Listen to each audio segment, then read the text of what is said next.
Hi there, I'm Frances LaCosta, and you're listening to Big Impact Women.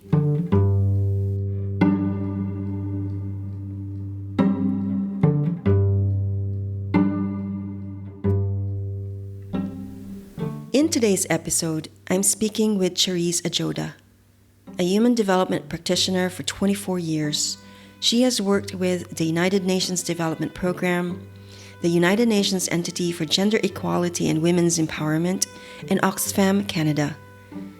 She recently wrote a book, Things I Would Have Told My Children If I Had Them, an adult's guide to living in connection, where she beautifully wrote and told stories from her life and the wisdom she has gained from her experiences throughout the years.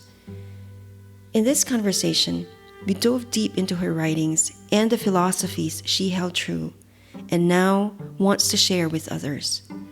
Here's my conversation with Cherise Adjodha. Hi, Cherise. It's such a pleasure to have you here. Welcome to the show. Thank you so much, Frances. It's my honor and my privilege, truly. Thank you. All right, wonderful. So I actually read your book, and you wrote the book, Things I Would Have Told My Children If I Had Them, an adult's guide to living in connection. So I read through it and I was really blown away by it. And I really mean it from the bottom of my heart because it's just so deep and authentic. But at the same time, it's so relatable. Like when you were telling those stories in each chapter of the book, I can actually see some parts of myself in it. And memories of my childhood just came flooding in some of them. And I'm like, oh my gosh, I used to have that too. Or, my dad used to do this too, etc. And so I just was brought to that space and time of being with people I love. And so I'm curious to know, like, how did the book come about? Maybe you can tell us a little background story of that. Sure. And thank you so much. And honestly, that's probably the greatest compliment I've gotten on the book, that it actually took you back to similar moments in your life. I was tasked with doing a project for a course I was taking in applied positive psychology. And I had a very kind of technical view in my head of what that should look like. And I began the process of doing this.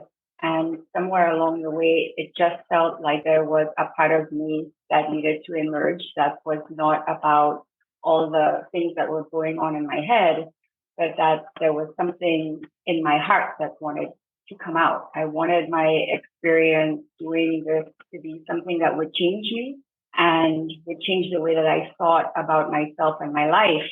I wasn't sure what that was going to be in the beginning, but at some point I remember that I had some idea within me that I would have wanted to give some messages to my children if I had them. I had always wanted a family and it just didn't emerge.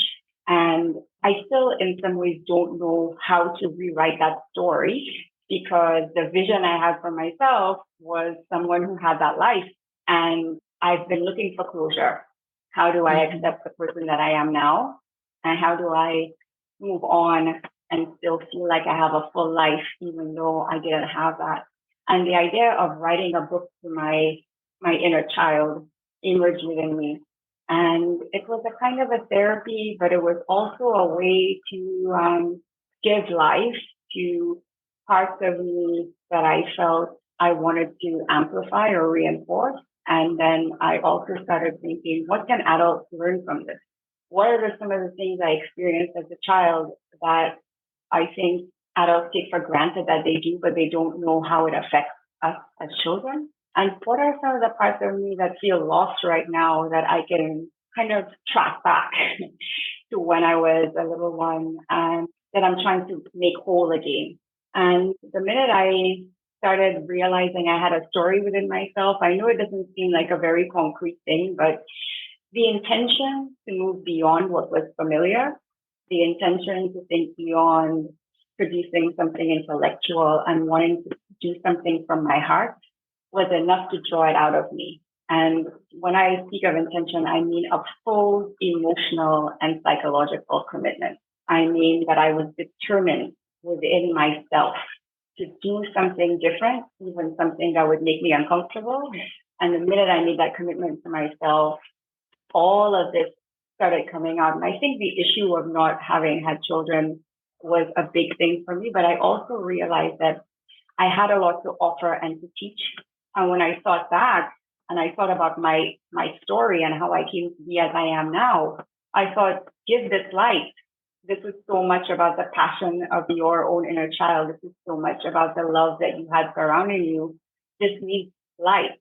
And short story long, as we say in the Caribbean, that's how I came to just let it unfold. And so I didn't have a plan. I had a little snippets of writing here and there I'd done over the years and just had it in a folder somewhere in my computer. Some of that was in a couple of the chapters that emerged, but for the most part, I would just come and sit and write. Amazing. Sometimes I would cry while I was writing. I just let it happen. Amazing. Yeah. Like from what I hear from you, it's just an organic and free-flowing process, and you just listened to what's coming up for you. So maybe through the years that you have been writing, that book probably is already wanting to come out, but it wasn't yet time. And so I'm like thinking, it's like giving birth, right? It's like in the process that you actually gave birth to this because it is the time. Wow. And that course that you took was the vehicle for that, for you to produce this and get this out in the world. And I thought it was brilliant. So what I resonated from is when you were mentioning about, it's just drawing out that inner child in you. It's remembering that we were once children and how we have forgotten through the years as we grow up, and the stories, the beliefs that we have about ourselves. We have forgotten just how honest and innocent we are, and we're just happy, playful, fun kids who just are curious about the world, right? So that's how I read it. If perhaps I could just respond to that quickly and say to you that a big part of that for me was, as a child, I had a lot of trauma just looking at the pain in the world and not knowing how to make sense of it. That is what drove me into my work in human rights. It's what has been that underlying thing in me that's always asking, why is this like this? I can't understand. Why are human beings like this? And the reason why I'm raising that is to say that the innocence of childhood, yes. Curiosity and the wonder of childhood, yes, but also the trauma of that innocence being confronted by this world, which is both hard and soft.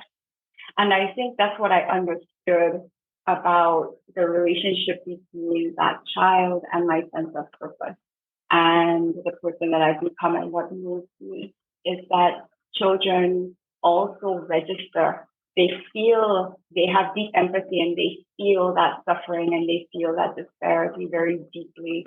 And that's also why my little book ends up addressing some of those larger issues, because they're not unrelated. My care and concern for the world emerged through the innocence of the gaze of my inner child. When I was reading your book and you were telling these stories about how much the people around you has greatly influenced who you are, right, and what you do. And that brings me back to my own self, because I too, just like you, I don't have children and I'm not going to have children. But I do have my nieces and nephews. And I just have this absolute love for them. And in a way, I'm also careful about who I am when I am with them, because reading through that book, it's like they actually observe, they look at us, and even if sometimes they don't know, they pick a little bit of something from us. And so I think that was like an eye opener for me in a way that maybe I could also help them influence the same way that you're influenced with your love of books, right? With the love of music. And remembering that too, when I was a child, you were speaking that you were a voracious reader. And I was like, oh my gosh, we have like libraries and we have a collection of books. And indeed, like, we mix the books with the adults and us, right? And kids, like teens books.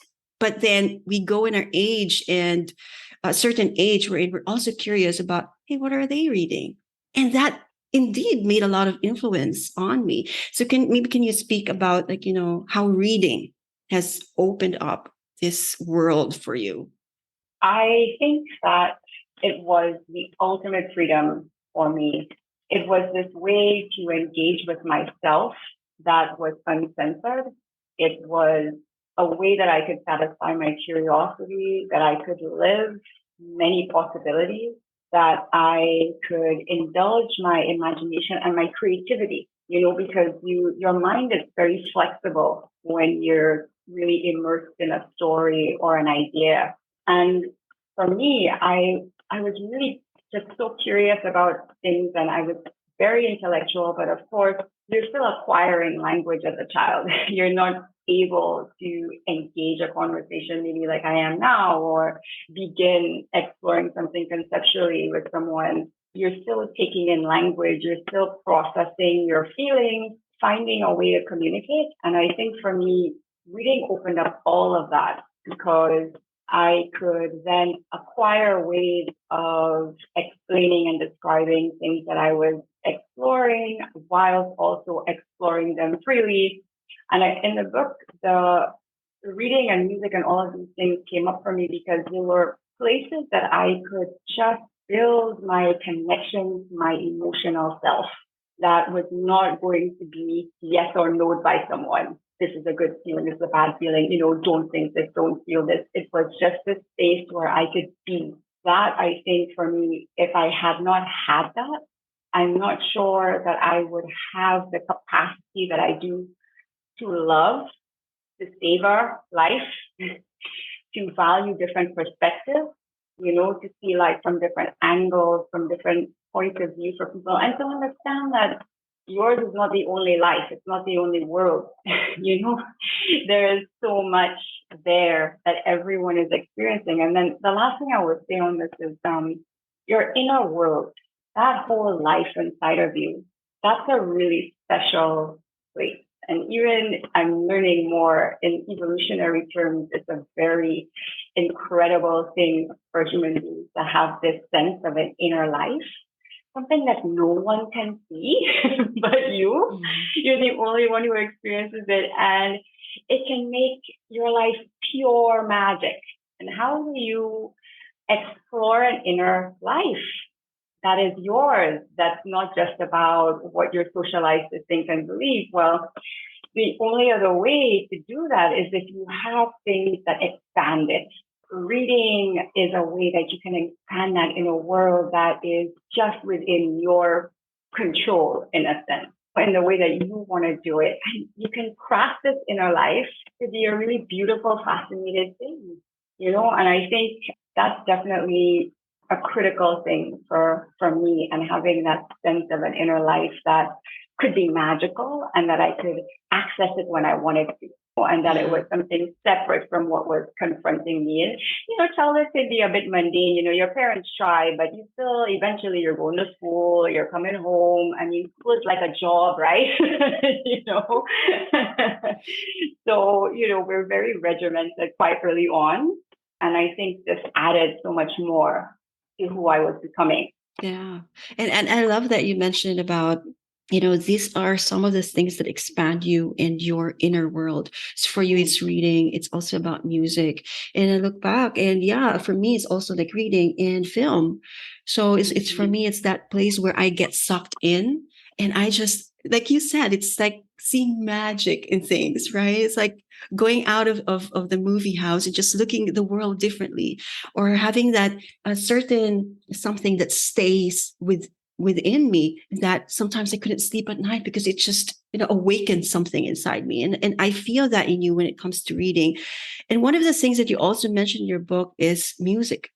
And I love just how you describe it, because you said that, it's like it's something visceral about it. And I cannot remember exactly your words, but I just thought when I was reading it, I could feel it in my bones, in my body, like, oh my gosh, yeah. And I can feel that music just running through you. So, and I know that you also mentioned how much music has you and your father, like you shared a bond through music. Can you speak about that? Yes. My father and I know we experience music in the same way. And it's a crazy thing to know about someone because, everybody understands life as subjective and feelings as subjective. the thing about my father and I sharing music was that in that moment, it was like we were in our own little force field. It's a way that we became an extension of each other. We were one person. It was like I would know that the same way I felt it in my skin, as you were saying, I know that my father felt music the same way. And when I say it was a language between us, it was language that was both verbal and non-verbal. And it was about kind of like the molecular makeup of whatever space we were in. It's something that bonded us as if it was its own environment, as if it was its own little planetary atmosphere. And I don't know how it emerged for us in the way that it did. I don't know, in the sense that I don't know if my dad noticed that I just enjoyed the same things that he did. He probably just did, right? He probably just noticed that I was like, yeah, let's daddy put on some music. Let's, he probably read those cues. But I'll tell you what really made it incredible for us. It was that my father didn't hold back his own love for what he was experiencing. And he was simultaneously loving the experience and sharing it with me. It never felt like he was just separate in his own experience. It felt like my father was loving me through his enjoyment of this thing. And I've mentioned also an experience with, my mom and with my aunt as well, that their ability to love me through the things that they loved was what helped me to then take it in and allow it to have magic in me. And so if my father had been reserved at all in his enjoyment, if he had held back what moved him, because it was him sharing what moved him profoundly, it wasn't like, oh, well, you should appreciate classical music, so let's put on some classical music, or let's put on some reggae. It was really like, this moves me, this gets in my skin, let's listen to this. What do you think of this? Boy, wow, this band is great, and we like playing air guitar or whatever it is, and if he had not had let go, if he had not had the courage and the freedom to just be himself and be raw about what he loved, I would not have experienced music as love. And it would not have permeated my skin the way that it did. And I think that language that I talk about, it's really a language of love between him and me, where we're sharing this unbridled moment of enjoying each other in an experience of something that was just moving us both. And I think any real communication or language between people is bonded by love.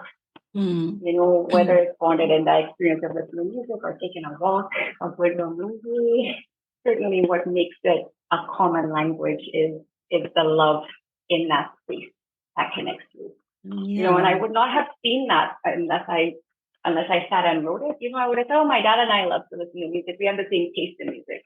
That's the kind of things, those are the kinds of things we say, and it has meaning, but that depth of really understanding what that means, what does it mean for us? When I was writing, I realized how much it gave me and how much his love for me came through in that sharing.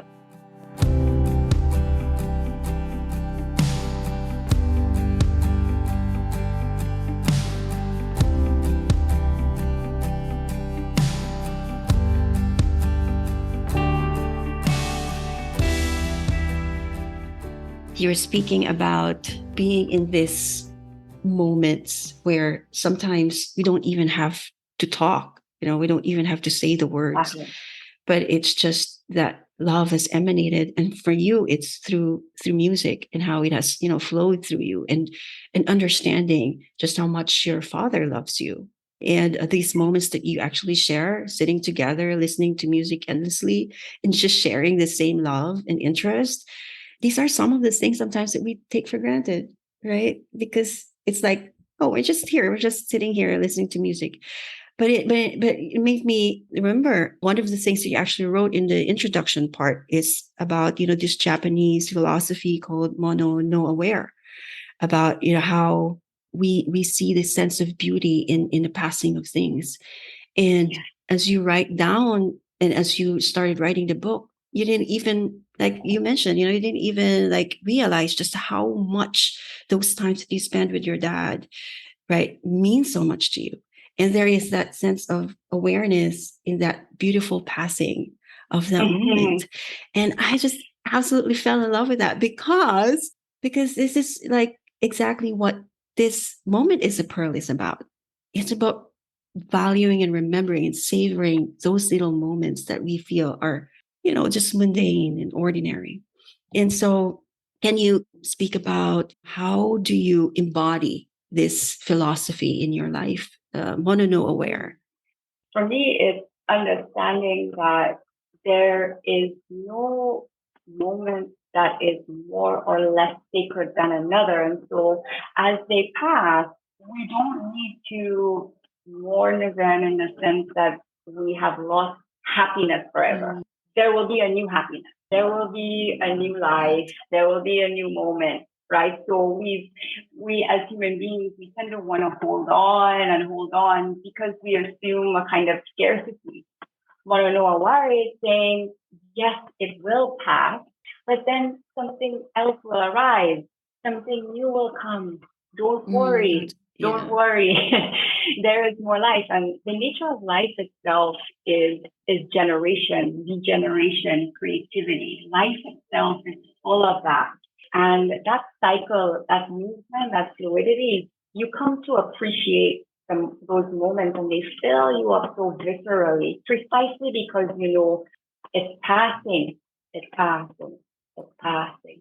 And the thing about that as well, though, and I noticed when I was writing, is that I'm telling my story in a different way now, and it's not because I'm imagining a different version. It's because I believe that we take it all in.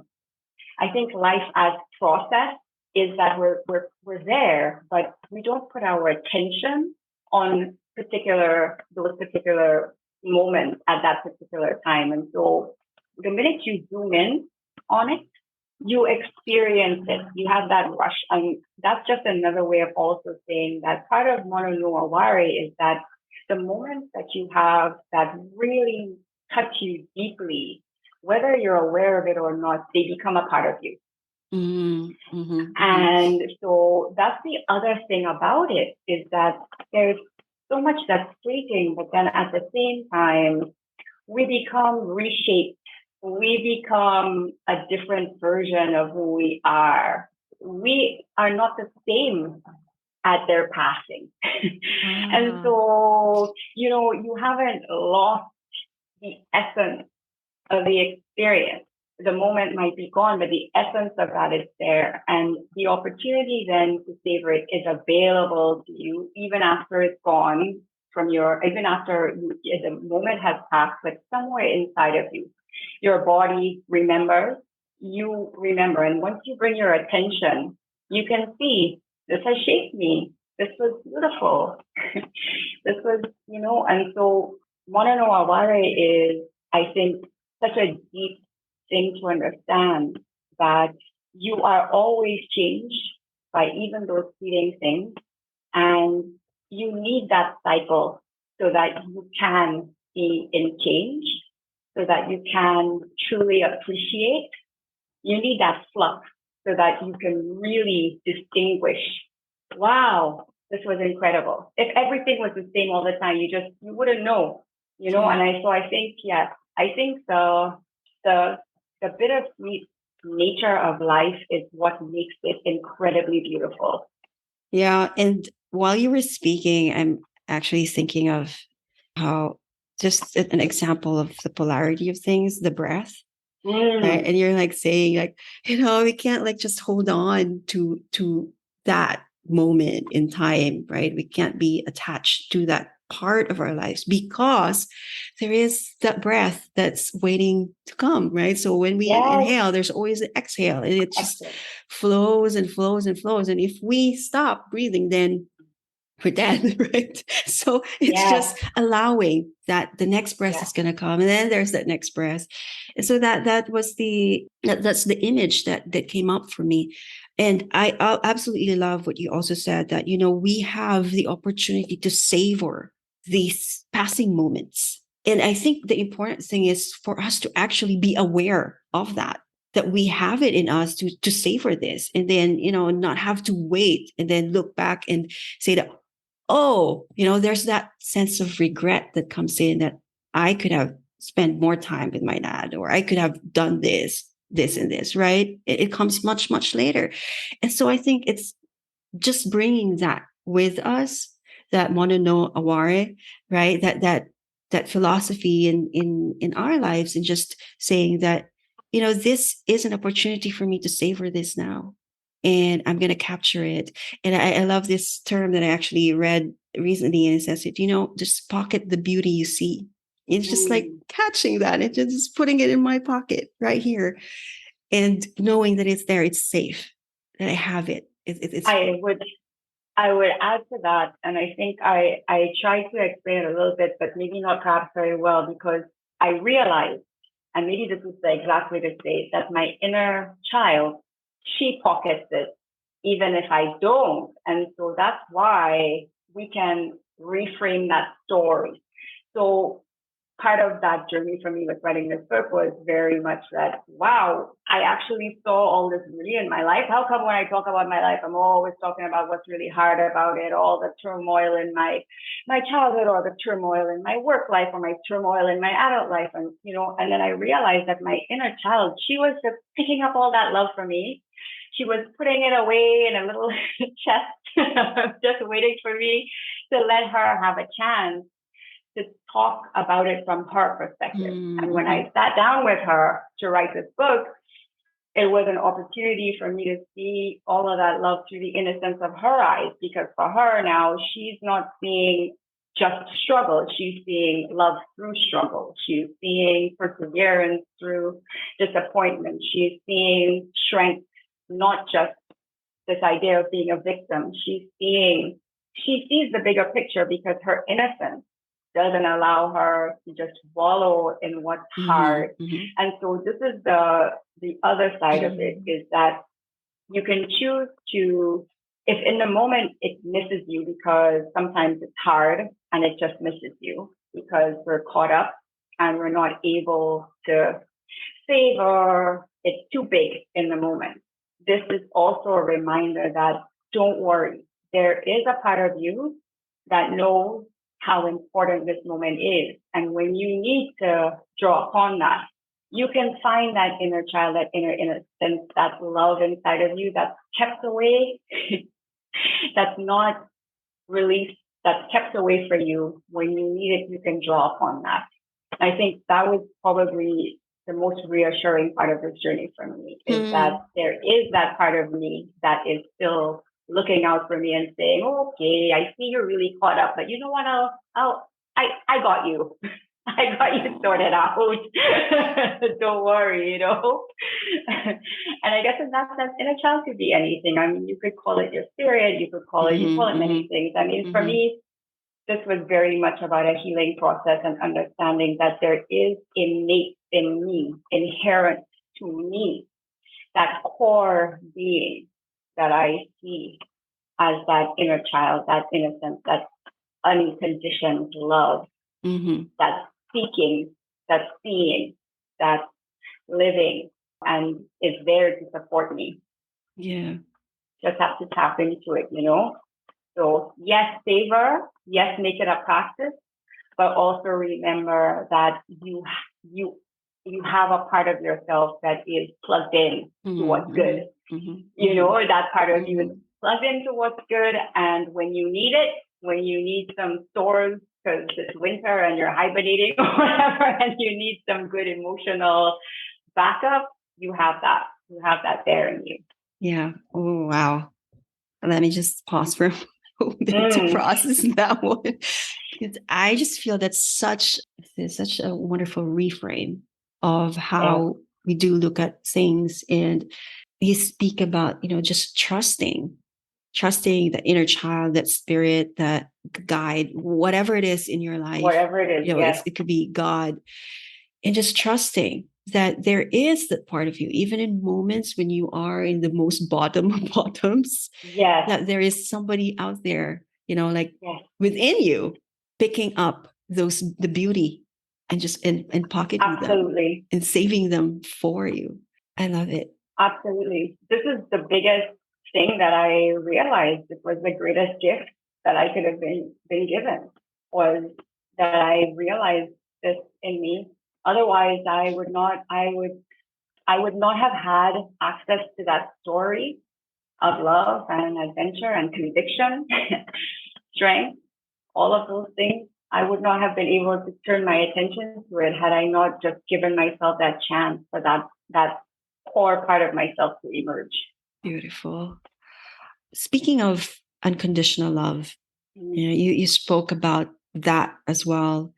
And there is this story that you told to introduce the chapter, was, how your uncle was so excited, right, when you were born, and you asked this question, like, how is it that, someone can actually love you unconditionally even before meeting you? Right? Just the idea of you is already like loved. And that kind of, like, gave me a sense, like, yeah, how is it that with my nieces and nephews, I love them to bits, like before they were even born, they were even just in the womb of my sisters. I already love them so deeply. Like, where is that love coming from? And yeah, so go ahead. Yes, that chapter, yes, it's loving for no reason at all. And the term I used actually was unreasoned love, which is a different kind of a spin. It's just a more, I think, targeted way of saying that I do not need a reason to love you. And that if I have a reason to love you, it means that I cannot love you if that reason is violated. And what I saw in what he wrote was exactly this. This person has no reason at all to love me, but he does with every part of his being. And then I realized that it didn't make him or anyone else that I spoke about my granddad, because really that story he told me was about my GD, my maternal grandfather.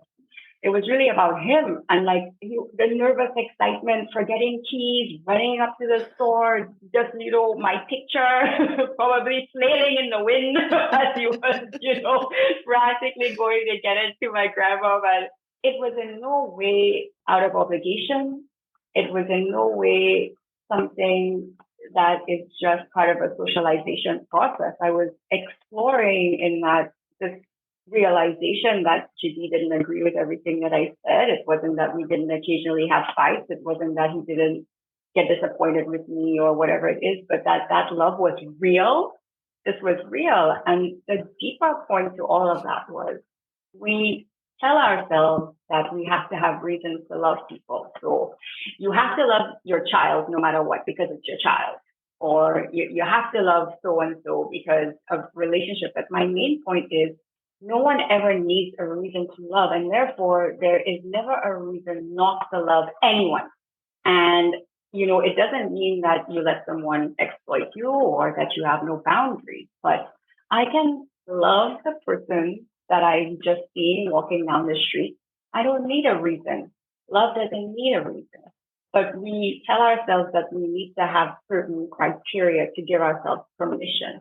And what I think is that because my GD and my uncle and my family that I speak about a lot in the book could love me for no reason at all, it means that we all can love each other for no reason at all.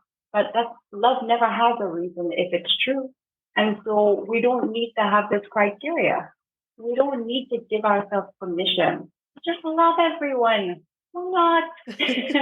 Why not? Why not be open? Not? Why not just love? Yes, because it's so arbitrary, You think about things too. I mean, children that are adopted, for example, you're not blood relative, quote unquote, but you give yourself permission, right? I've adopted this child. But I could very well just adopt the person that I see walking down the street and love them just as deeply, And so it occurred to me when I read what you wrote that, yes, there was this just complete, crazy, unreasoned love that left people frazzled and like bursting with excitement. But that also, that capacity, we can have that for every life. We can have that for every life. That's what that taught me, was that I have that love in me for every life.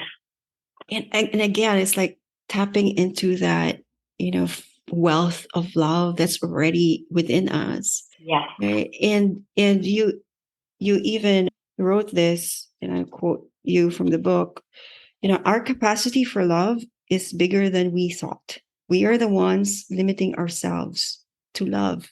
Right? So unreasoned love, right? Like Unreasoned. we stop ourselves, or we're limiting ourselves to love someone because we need a reason to love the other.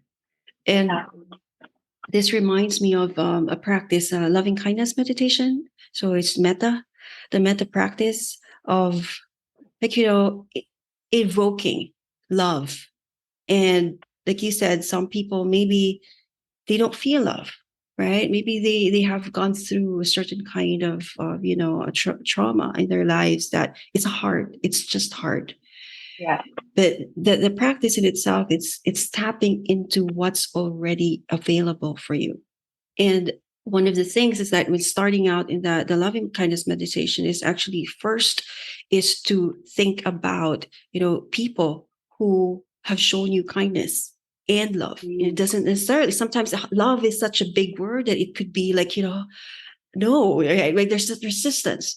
Then maybe someone has shown you some kind of kindness, right? Even if you feel like you're the most unloved person in the world, maybe there's someone out there. And so that kind of feeling of just evoking it, and the process of that is like changing inside, that feeling of just expansion. Right? So that's like what came to me when I was reading that this portion of the book, and I thought it's just like really beautiful when you said it's unreasoned love. That's perfect, actually, because the truth is that no one hands you over some love and then you take the love and you feel the love. It's all within you. It's only within you. If it wasn't within you, you couldn't experience it. Love is not a thing like I say here, Francis, have a drink of water, and you take the water and you take it in and you drink it in, and then you take in water from me. Love is not something I give you. Love is something that is triggered and unfolds from within you. And so you can allow that unfolding anytime you want.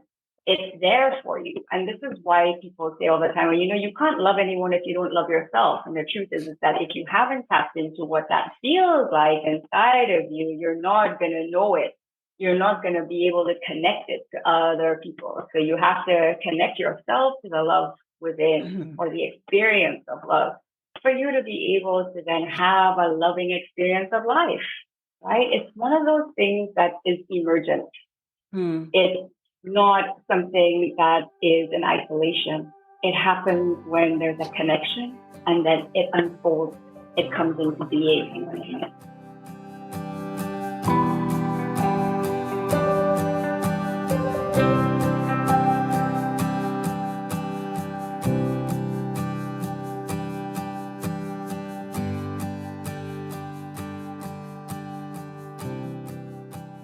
You also spoke about the struggle in your journey in finding your purpose. Purpose is such a big word, but I just love the way you uncovered it, through digging deep and just, taking a long, hard look at yourself through the lens of others. Yes. And, I was especially touched by the letters you shared from the children when one of the workshops that you did. So maybe you can tell us a little about the process that you went through in uncovering that.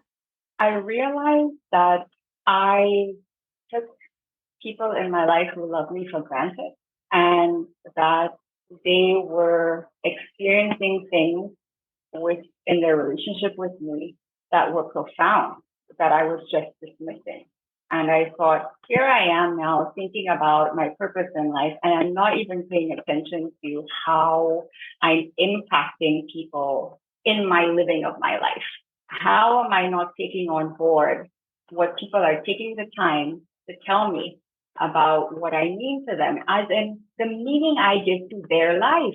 And so certainly the purpose that I'm fulfilling has to be linked to that meaning that I bring to the lives of others, that meaning that I bring to the experience of the people around me. And I just had this idea to start off with those emails from two people, one who's close to me and I've known for a while, as I said in the book, and one who just knows me barely, but it didn't mean that he couldn't kind of capture the essence of who I was. How am I showing up in the world really? How do I take up space on a day-to-day? Certainly that sense of purpose must be carried forth in the way that I interact with people. How am I showing up? And I realized that I am communicating something.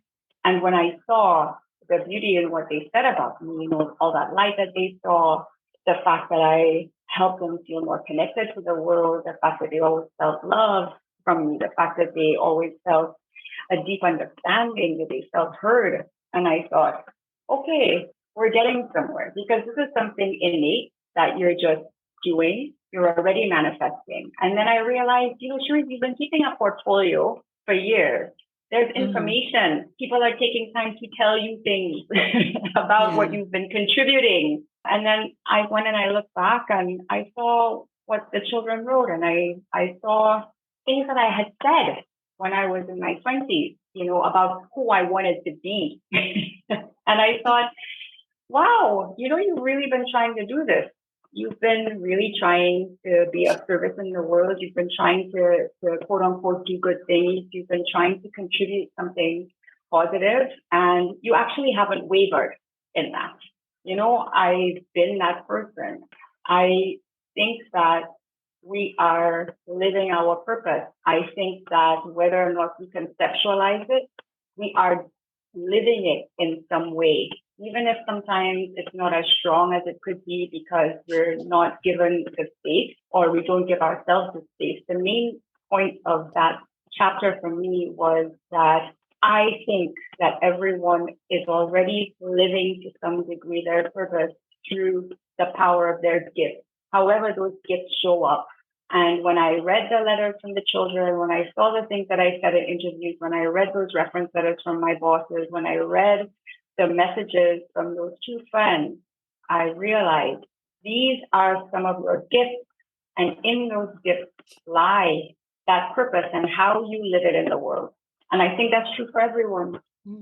I think that is true for everyone. And I'd be willing to bet that you'd uncover something if you use that as a methodology. To just look at how it is you're giving meaning to others, look at how they describe your gifts, look at the impact that you're making. You will uncover that sense of purpose and the gifts that you're using to employ that purpose. And then you can choose to magnify those gifts if you want. Then you can choose to concentrate them if you want. And it's not about the job that you have. You can live your purpose in every second of your life. It's not about some big grand idea. It's about amplifying those gifts and putting them to work. However it is that however you can. It could be a trip to the grocery store and a small exchange between you and someone. It could be the way that you walk down the street. I love that. That purpose is actually not this big thing you are working towards. Right. But it's in you, in your everyday actions. It doesn't have to wait for, maybe when I find out what that is, I'm going to be like this. I'm going to act this way. But it's living it throughout. I'm looking at your purpose that you've written. So would you be so willing to read that one for us? So when I looked at everything that had kind of been said, and then I looked at what I felt that I was doing in terms of my gifts, I tried to put them all together. And what I came up with is my earth life purpose is to lovingly, intuitively, and respectfully, without judgment, use my unique understanding of the interconnection of human experience to cultivate and inspire clarity, understanding, interconnectivity, and loving expressions of consciousness. I achieve my purpose through the gift and capability of deep empathy, intra and interconnection, insightful communication, accountability to self, other beings, and our planetary and cosmic parents and homes. Oh, wow. Thanks. Huge. But it really is about being in connection with yourself, with others, with life in general. Yes. And I feel the depth of that, and I feel that you are living it. I really, I you are think, emanating it. thank you so much. But I think in a way, it's a little bit of a cheat because I think however we frame it, I think all of us are doing just that in our way. Hmm. So when I thought about what I was going to write down, I thought, what is the thing that I can write that is really going to give me Uh-huh. the most expanded experience Uh-huh. possible? It's not going to lock me into anything. It's not likely in this life that I'm living going to be something that I ever look at and go, oh, that can't be right. That's crazy. It was so full of love. It was full of an open heart, an open system of thought, an open approach to what can happen. And it was fearless about connection. And you are so right about that. It's all about connecting at every possible level. And non-judgment, respect, those things also mean being willing to be uncomfortable, Mm-hmm. being willing to take risks, being willing to be in situations where you're facing someone who has an oppositional perspective or way of life. So for me, when I read it, I also hear that part. I also hear the part that says, this means, Cherise, that you can't walk around going, okay, I like this, but I don't like that. I like this, but I don't like that. I really, really love you, but I don't like this thing that you're saying, so I'm not going to talk to you anymore. Like it really means that I'm going to be hearing the things that I don't want to hear, that I'm going to let myself be confronted by those things, because you can't really be truly connected if you don't allow yourself to be uncomfortable and challenged and vulnerable. So that's the journey. Your purpose is what you're bringing, but it's also how you are on the journey of life. It's also about how you are oriented in that journey. Are you just completely afraid to be in any kind of pain or discomfort? Or are you going to be living in acceptance of what comes along? And I don't see them as being separate. So when I read it, I'm reading both. This is what I'm bringing to others, to life, but this is also what it's going to mean for how I live that journey. I'm not just going to be sitting up here drinking cocktails and being like, come, I'm connecting with you, everyone. Come and connect. No judgment, no judgment. It's really about that exchange. It goes both ways, and it's about how you tread on the earth, how you walk alongside the others who are here with you. And that includes human and non-human beings. And I make that clear as well, because I really have true respect and connection for all of life and for this whole process that we're in here together. It really does take all of us. And no life is insignificant for me. Yeah. Yeah. The willingness to be in uncomfortable situations, even if when you were speaking about that, I was like, it's difficult, right? It's a challenge to sit through hearing, right, what's not good about myself, or being in a very uncomfortable conversation with someone you really care about. How do you still be in connection with them, even with all that, misunderstandings or pain or disagreements? How do we still be living in that authentic connection with another? So I think that's... Yeah, I think that, and believe it or not, because I thought about this along the way and I call myself out on it. I think sometimes those tough situations can, in a way, because we're incentivized to make it work, many of the time, we'll care about it, we'll pay attention to it, and we might work on it. But then I think every once in a while, I'm walking on the street and someone starts talking to me, and I don't know, it could just be I'm vegan for animal rights reasons, and I don't know, maybe they're eating a piece of chicken and I just don't want them anywhere near me. You think about just even if I seem superficial, but those little things, those little judgments, those little things that Uh-huh. we're so fickle about. I could be in this big, long discussion with someone that I love, and I'm crying, and I have so Uh-huh. much invested, and I'm there, and please don't leave. Let's sit, let's talk it out. And I want to sit and talk it out. This person comes over with, like chicken grease on them or something, and I'm like, I can't handle it. I'm like running the other way, and I think, what is this? What is this? Because what am I missing? What could have happened in that exchange? What was that possibility? And how many little things are we picking up on in our day to day that we don't even notice because we have all of these biases and judgments and fickle things about us? In Buddhism, you talk about craving and aversion. And aversion is just as awful, right? Because it keeps us separate. So how many judgments am I making just walking on the street every day? How many people am I slightly inching away from that I don't even notice that I'm inching away from? Am I really making eye contact with everybody, even the person that's eating a steak or whatever it is?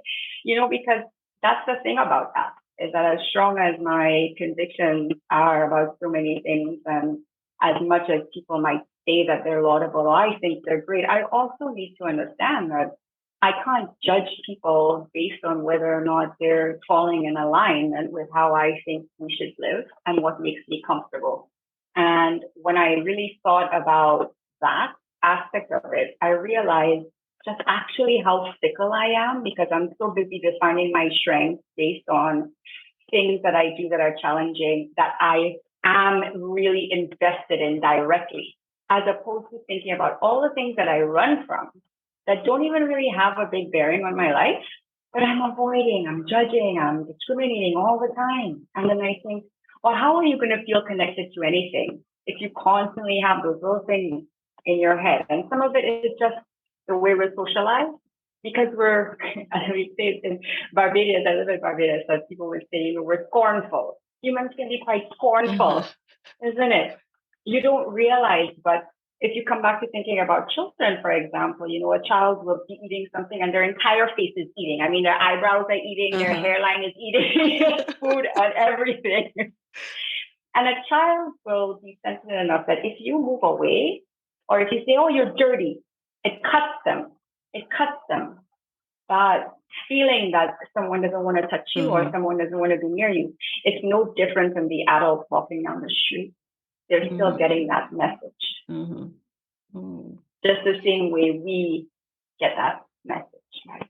So I think about how much we don't clue in to how scornful we are because, we have so many aversions. We have so many things that we're like, oh, I don't want this around me. Yeah. So many things. And if you just pay a little bit of attention, you'll see how much you avoid, because actually we have all these things that are just challenging us in some way. In Yeah. some way. Once again, Yeah. that sense of awareness that's just needing or having that will make a lot of difference in how we interact, we deal with Yeah. other people. I think we pay a lot of attention to very fixed ideas of what connection looks like, right? And so, okay, so connection is about communication. Communication means this and that and blah, blah, blah. But we don't pay attention to how we disconnect. Mm-hmm. And I That's a think good point. the minute I started paying attention to how I disconnect, I was quite appalled at how scornful I can be, even to myself. I'm constantly scorning myself. My body image has always been a challenge for me. Every time I get dressed to go somewhere, I'm scorning myself. My choices about what I'm wearing or not wearing is a process of just judging and existing in a state of aversion to certain aspects of myself. And I just think, wow, am I really connecting? If I'm meditating 3 times a day, but then I'm scornful about those other things, am I really connecting to myself? So I pay attention now to how I disconnect. Mm-hmm. Oh, I love that rephrase. Not so much how You do I have to connect, look at, how but I disconnect. how do So I when I'm disconnect? coming back to that sense of purpose, it's the same thing. When I read it, I also see it's our polarities again, right? So it's not this or that, but it's this and that. So it's connection and disconnection, all of those Right. things. And then you're looking to see, okay, where am I needing to have more balance? There are some things that you need to disconnect from, but are we really being discerning about what we are disconnecting from and how? How are we doing that? Especially when it comes to our relationship with self and our relationship with Mm-hmm. others. So I read my purpose as a set of polarities and understanding that I have balance in all of those positive things I'm saying. Inherent in those are that other side of the spectrum. That's the lesson for living it. That's the lesson for living it. Yeah.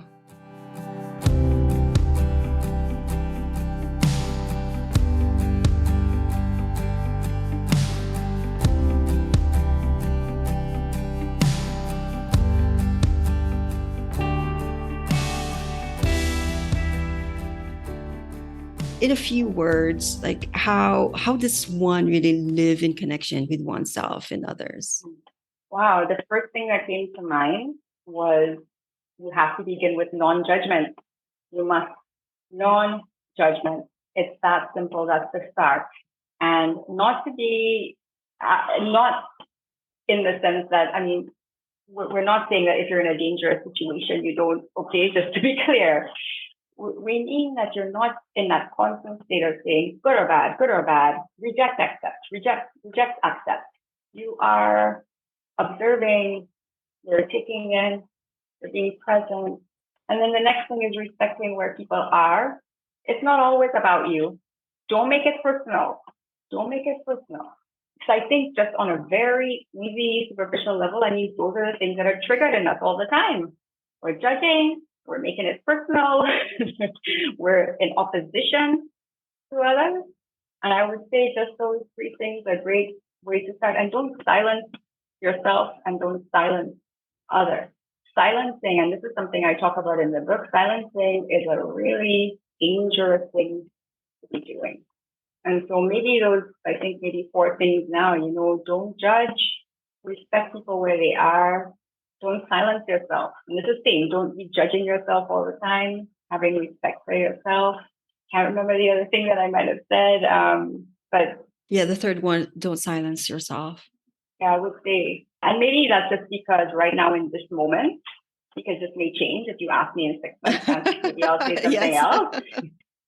But the lesson of the moment is that, right? Because I'm dealing with those things in myself. The book was it's the first time that I really understood what it meant to give myself voice and to really try to push myself out of me is how I describe it. Pushing myself out of myself. And I had to be able to be vulnerable and not judge myself.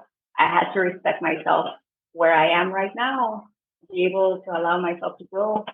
And yes, I couldn't take it all too personally because then I wouldn't have written anything. Because then I would have I wouldn't have had a good story. That was the thing that I said. It's not personal, it's not something that you have to take in and make it a part of your identity. Life is serious, but it's also light and absurd sometimes in the serious darkness of it. You are never the same person from moment to moment. So there's nothing that could ever completely define you ever. You're never absolutely this or that. So what's the point in taking anything personal? That person they were talking about, that was 5 minutes ago, that person isn't here now. Exactly. That was you from 30 seconds ago. That was you from a second ago. That was you from 2 seconds ago. Who cares? Respond, take it in stride, be open, don't judge, respect, and give voice. I love these 3. Non-judgment, respect yourself and others, and give yourself voice. And don't make it personal. Don't make it personal. Don't make it personal. Don't make it personal. Don't make it personal. It's not about you. It's not. I believe it. I believe it's not about me. It could have been me a second ago, but right now. No, it's not. It's not about me. Yeah. Let's move forward. Yeah. Let's move forward. And also, I think so much of the pain in the world is unconsciously done. It seems personal when we think about huge struggles. We think about war. We think about racial divides. We think about poverty. We think about those issues. And those are big issues. And we experience them personally and viscerally. But the anger that burns us to pieces is about internalizing it to the point of you're personalizing something to the point where you are consumed by this idea of being wrong beyond any kind of reasonable way of managing it. And you're more consumed by the feeling of being wronged than than having a clear idea of what the next step is. And you perpetuate a cycle of negative emotion because you've internalized this and you feel under attack all the time. In your mind, it never ends. And you never can see what that next step is toward that outcome that you want. And so when I say don't make it personal, what I mean is okay, so that happens. Let's now think about what emotional state do I need to be in to move beyond that and to actually get to an outcome that I can manage or that would be best for everyone. And that could never be to be in a state of I'm constantly slighted, I'm constantly at disadvantage, I'm constantly exploited in my head. I can't get past it. We have to get past it. And that's why I say that don't make it personal. Don't live there. If you live there, you're not going to move forward. I agree with you totally. And yeah, sometimes we just live inside our heads, and it's that voice we listen to most of the time, thinking that it's about the others, but it's really us and what we think about. And also I've faced racial discrimination. I've faced gender and sex discrimination. I've faced a lot of different things in my life that are legitimately difficult, like many people. So it's not that it's not important. It's not that you don't have to protect yourself or confront it, but it's that understanding that this is about a bigger challenge that we're having as a human collective, and that these are unconscious things that have emerged in our human collective that are doing damage, yes, but they are things that you can only shift through having a consciousness that is not coming from a fear-based place, not coming from that same place of judgment, not coming from a constant state of fear. So it's really just about understanding what you need if you want to change the outcome. In those moments when people are terrified, it is very personal in their heads. They can't think of any other way that it isn't. But we need to be able to understand that there has to be a distinction between how we experience that on an emotional level and how we respond to it and what kind of emotion you want to perpetuate. So I guess what I'm really trying to say is that when we make something personal in our mind, we're perpetuating a certain kind of cycle, a certain state of being that stalls us. You're just repeating the same thing over and over, and it doesn't take you beyond that situation. So even in the most challenging situations, I tell myself, one, you don't have to do this alone. You're not in this alone. Let's try to see from a compassionate perspective where all of this negativity is coming from. Let's try to see how we can get help, how we can help ourselves. So you're thinking more healing thoughts instead of thinking, I'm being persecuted, I'm in danger, I'm a victim. Those are dead-end thoughts. You don't get anywhere. After you think that thought, what do you do? So it doesn't really catalyze a good, healthy response. I guess that's my point about that, right? And we could always unpack it, but I wanted to just be clear that it's not that we don't have things coming at us. We have things coming at us, but your emotional state can impact how you respond. Yeah. So think about the emotional state that you need to have that's going to really benefit you right now. Mm-hmm. Can I get help? Can I help myself? Can I get out of here? Right. Yeah. Whatever it is. Yeah. There's just so much here. I know that we can go on, right, about this and the different topics that stayed in your book. And once again, I just wanted to say how I think your book is very important and how I feel that, a lot of people could benefit from it. And so, is there anything, before we wrap this up, is there anything that might have missed that you would like to share? I think perhaps maybe not that you missed anything at all, but what I would say is for anyone listening, if there's one thing that you kind of take away from my experience of this is give yourself an opportunity to give life to that inner voice of yours. Ask yourself if you're connected to that loving part of who you are, and remind yourself that it's already there. As cliche as it sounds, what you might need is a catalyst for it to emerge, and giving yourself permission to allow that voice, however it comes out, give yourself a permission to do that. And Francis, you actually said at the beginning that course that I took was a vehicle for the book. What it was, and you mentioned this as well, was it was an opportunity to give myself permission to do this. I had the time because I had already said, oh, well, you're doing a course. The course has a final project, and so you have the time to do it.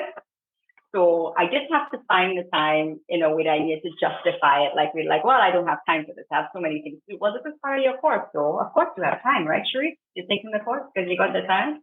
And then the minute I found out that I could be creative about what I wanted to do, what excuse could I have for not letting it happen, right? So I think the reality is that I didn't need the course to exist. I needed to give myself permission. And I'm grateful that I did take advantage of the opportunity that course gave me to do that, because I could have easily gone the other way. But to anybody listening, you don't need a course.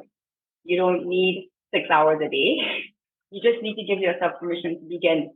And whatever your process will be, it will unfold. You won't have to try to do it. And Francis, you said this as well in the beginning, that it was like I gave birth to it. And I feel both like it emerged out of me, and also that maybe I gave birth to it, but also that it gave birth to me. I feel like this process is something that happened and transformed me, and I came out of it someone else. I came out of this differently. And so once I gave myself over to the process, I didn't have to do anything. It's giving yourself that permission and just letting it happen. I would wake up and my feet would just come and sit at my computer, and I would just start writing. And there were many times when I thought that the book was done. And my best friend, Every, is the first person to read it, and she offered to do that for me, which was also a really huge thing for me. I was terrified to send it to her, but I would get myself all pumped up. I'm going to send it to her. Today is going to be the day, and I'm PDFing this and sending it off. And I'd write another chapter, and I'd have no idea where it came from. And when it was done writing itself, I sat down and I just started an email to her, and I just sent it off. That's how I knew it was over. I don't know. So that's what I would say is give yourself permission and just allow that process to unfold. Whatever it is, it's going to be different for everyone. Yeah. But you have that light in you, and you have that inner child that's been storing up all that love, and you just have to give it permission to share it with you. Oh, wonderful. Thank you so much, Cherise. So can you indulge us one last time? We're reading this poem of yours, A Meditation on Emotional Connection. So this is the last thing that I write in the book. It's my end note to the reader. A meditation on emotional connection. Feel those uncomfortable and seemingly unbearable feelings. Let them consume you. Let them overwhelm you in stillness. Do not yet act. When they pass through you and over you, you will see that there is something solid that does not waver. Name it. Strength, peace, divinity, love, your true self, your inner child, whatever name calls you. Imprint it. And remember, no matter what is happening inside you or around you, that core is always there. Then call upon it as you burn in the fire of your pain, your confusion, your fear, your discomfort. All will be transformed, I promise you. Emerging from the fire is the only way to truly live. With deep gratitude to you, Francis, and everybody who's listening. Thank you so much, Cherise. Thank you for listening to Big Impact Women. You can read and download a full transcript at bigimpactwomen.com/podcast. If you like this episode and want to hear more, hit the subscribe button in your favorite podcast app. If you feel moved and inspired, head to iTunes and leave us a review. I love hearing your feedback on how we can continue to grow and evolve the program. I believe when women come together, we can co-create humanity's new story and contribute our gifts to the world. BigImpactWomen.com. Go ahead, make an impact.